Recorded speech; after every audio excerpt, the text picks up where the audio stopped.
Well, one of them, I think, is that we're waiting, as I said earlier, for the review of the curriculum review, which they've set up.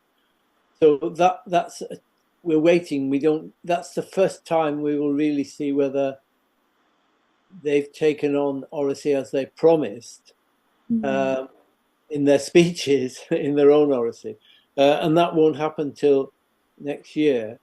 Certainly, they've made it clear in anything they've said. The Secretary of State for Education has certainly said that this is still something Oracy is going to be given more attention.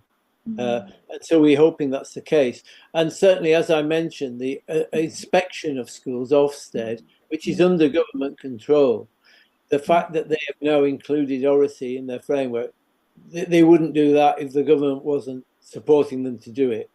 So that is an official change, which must be agreed by the government. So that's one of the things. And I think what we're wanting to see in the change is for Oracy to be, as I say, we know that Oracy has the three parts.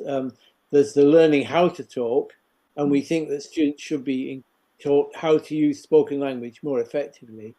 There's the learning about talk, like I just mentioned. So we think students should be learning about spoken language and how it works, how it's different from written language, in the way they already do with texts in literacy and so on. And then the third one, the learning through talk, that means we really think that the government must insist that the training of teachers, the initial and continuing training of teachers, has Oracy built in.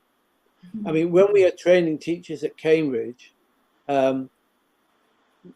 initial teacher training, we do teach them about Oracy and also how well they use spoken language as the main tool of their trade. We teach them, but I'm not sure that everywhere. There are lots of other places training teachers. I'm not convinced they all do, and so I really want to see this government insisting that all teacher training has that built in, not just how to teach about Oracy or teach Oracy, but how to use it themselves, how to become good Oracy practitioners as a teacher, how to manage talk in a classroom, how to talk and listen well. As a teacher, are you really listening to what the students say? Are you speaking in a way that makes things clear to people who don't understand it? We teach teachers how to do that. I think the government must insist that's an important part of it. So we're hopeful about that, but we don't yet really know whether that will be part of it, because we haven't seen anything written down yet. But you expect to do that? We do it. We hope and expect it. We'll just have to wait and see.